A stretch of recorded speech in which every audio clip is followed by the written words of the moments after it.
गीतं मधुरं पीतं मधुरं भुक्ति मधुरं सुप्तिं मधुरं रूपं मधुरं तिलकं मधुरं मधुरं मधुराधिपतिरखिलं मधुरम। आप सभी को कार्तिक मास की बहुत सारी शुभकामनाएं, ढेर सारी मंगल कामनाएं। कथा में आगे वर्णन हम सुन रहे हैं जिसमें श्रेष्ठ राजा पृथु जो भगवान कृष्ण के ही वंशज हैं, वो इस कथा में भगवान नारद जी से पूछते हैं कि हे प्रभु, हे ऋषि श्रेष्ठ, आपको सादर प्रणाम है, कृपा कर ये बताने की कृपा कीजिए कि जब भगवान शंकर ने अपने तेज को क्षीर सागर में डाल दिया तो उस समय क्या हुआ। इसी वृत्तांत में नारद जी बोलते हैं कि हे राजन, जब भगवान शंकर ने अपना तेज क्षीर सागर में डाल दिया तो उस समय उसमें से शीघ्र ही बालक होकर सागर के संगम पर बैठकर संसार को भय देने वाला रुदन करने लगा। उसके रुदन से संपूर्ण जगत व्याकुल हो उठा, लोकपाल भी व्याकुल हो गए, चराचर चलायमान हो गया।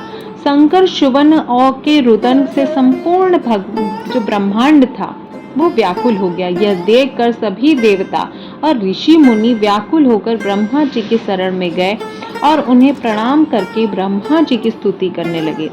उसी समय वहां पर सभी ब्रह्मा जी से कहने लगे, हे पितामह, यह तो बहुत ही विकट परिस्थिति उत्पन्न हो गई है, हे महायोगी, इनको नष्ट कीजिए। इस प्रकार से देवताओं के मुख से इस प्रकार से सुनकर ब्रह्मा जी सत्यलोक से उतरकर और इतने पर वह सत्यलोक में इस प्रकार से सुनकर सत्यलोक में उतरकर बालक को ब्रह्मा जी स्वयं देखने गए और सागर तट पर ब्रह्मा जी प्रकट हो गए। सागर में ब्रह्मा जी को आता देख उन्हें प्रणाम किया। सागर स्वयं ब्रह्मा जी को प्रणाम करते हुए कहा कि बालक को उठाकर उनकी गोद में दे दिया। आश्चर्यचकित होते हुए ब्रह्मा जी ने पूछा कि हे सागर, यह किसका बालक है? मुझे शीघ्र मुझे बताओ, मुझे वर्णन करो कि किसका बालक है। सागर इतने पर बड़े विनम्र भाव से बोलते हैं, हे प्रभु, यह तो मुझे ज्ञात नहीं, परंतु मैं यह अवश्य जानता हूँ कि यह गंगा सागर के संगम से प्रकट हुआ है। इसलिए हे जगत गुरु, आप इस बालक का जात कर्म आदि संस्कार कर इसे जातक फल बताइए। नारद जी पृथु से बोलते हैं, राजा पृथु से यहाँ पर वर्णन कर रहे हैं कि सागर ब्रह्मा जी को गले में एक हाथ डालकर बार बार उनका आकर्षण कर रहा था। फिर तो उसने ब्रह्मा जी को गला इतनी जोर से पकड़ लिया कि उससे पीड़ित होकर ब्रह्मा जी की आंखों से आंसू टपकने लगे।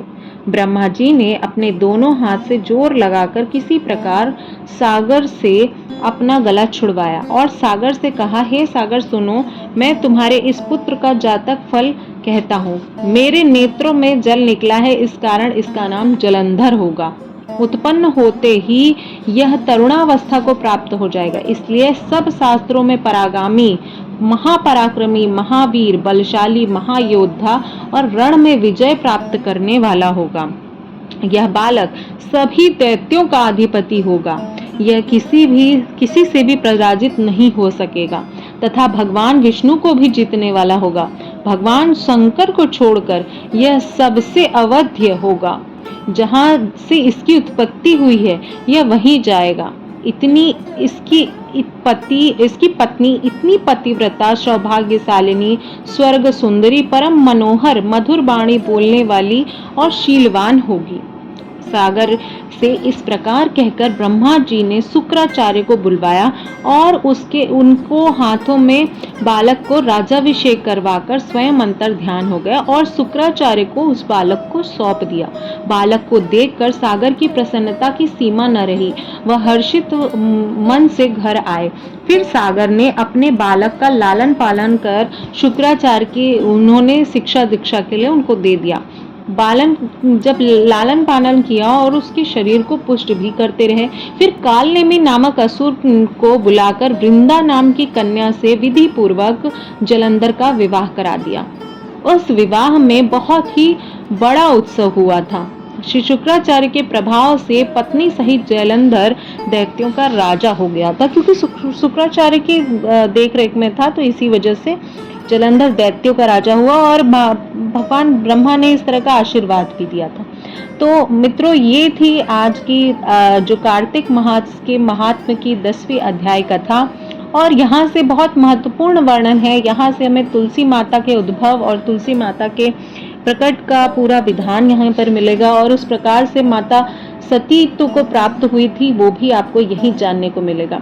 आप सभी को कार्तिक मास की बहुत ढेर सारी शुभकामनाएं। उम्मीद करती हूँ कार्तिक मास का महात्म आप सभी को जो मेरे द्वारा वर्णित है बहुत ही पसंद आ रहा होगा। अगर पसंद आ रहा है तो प्लीज़ हमारे चैनल को सब्सक्राइब कर लीजिएगा, हमारे परिवार का हिस्सा बनिएगा, और वीडियो पसंद आए तो लाइक शेयर ज़रूर कीजिएगा।